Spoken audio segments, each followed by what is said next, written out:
लोगों से छुपाई है कि उस रात मेरे साथ क्या हुआ था और मैं कैसे जली थी। मेरा घर लखनऊ के पास हरदोई जिले में था। मेरे दो भाई थे, राजा हिरण्याक्ष और राजा हिरण्यकश्यप। मेरे बड़े भाई राजा हिरण्याक्ष ने आर्यों द्वारा कब्जा की हुई संपूर्ण भूमि को जीतकर अपने कब्जे में कर लिया था। यहीं से आर्यों ने अपनी दुश्मनी का षड्यंत्र रचना शुरू किया।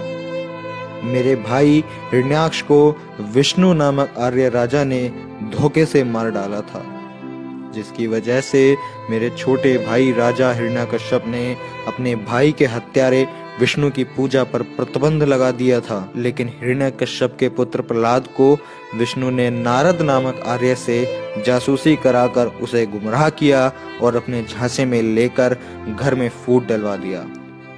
प्रहलाद गद्दार निकला और विष्णु से मिल गया तथा दुर्व्यसनों में पड़कर पूरी तरह आवारा हो गया। सुधार के तमाम प्रयास विफल होते जा रहे थे। राजा ने उसे घर से निकाल दिया। अब प्रहलाद आर्यों की आवारा मंडली के साथ रहने लगा। अब अव्वल नंबर का शराबी और आवारा बन गया था, परंतु मेरा स्नेह अपने भतीजे प्रहलाद के प्रति बना ही रहा।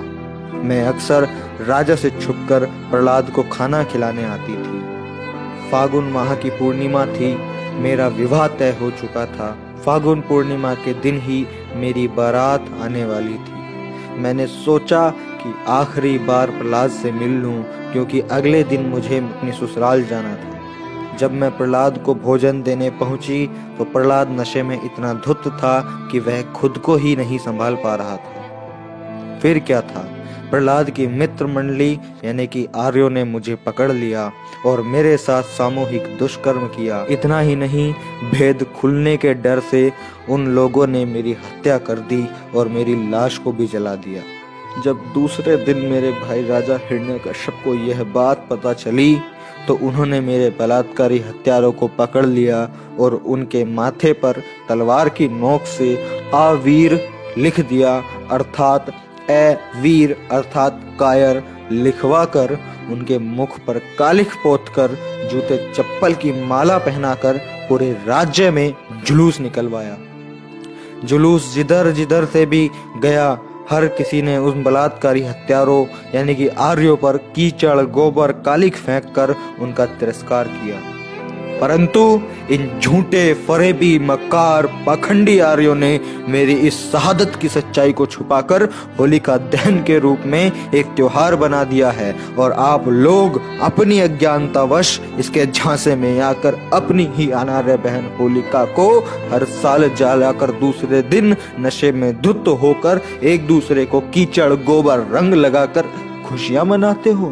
मैं अपने अनार्य भाइयों से पूछना चाहती हूँ कि आखिर आपकी यह बहन कब तक जलती रहेगी और आर्यों के झांसे में आकर अज्ञानता का यह खेल आप कब तक खेलते रहोगे। मैंने मेरी पूरी आप बीती आपको बता दी है।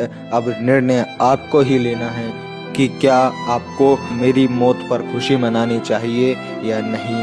अगर आपको जरा परवाह नहीं है अपनी बहन की तो शौक से खुशियां मनाइए। दोस्तों, मैं प्रशांत बोध, मैंने आपको पूरी होलिका की सच्चाई बताई है। अगर आपको इस बात में जरा भी सच्चाई नजर आती है और अपने लोगों की अज्ञानता मूर्खता नजर आती है तो प्लीज आप इस वीडियो को इतना ज्यादा शेयर कर दो कि यह वीडियो हर उस एक इंसान तक पहुंच सके जो अज्ञानवश इस होली का त्योहार को मनाता है और अपने ही समाज की, अपनी ही बेटी, अपनी ही बहन को हर साल जलाकर खुशियां मनाता है। सो मैं मिलता हूं आपसे अगली वीडियो में। जय भीम, नमो बुद्धाय, जय मूल निवासी। तर्क से फर्क लाना हमारा मिशन। हमारे साथ इस मिशन में जुड़ने के लिए इस लाल बटन को दबाकर चैनल को सब्सक्राइब करें और बेल आइकन को दबाकर ऑल पे क्लिक करें, क्योंकि हमें लाना है सोच का एक अलग नजरिया।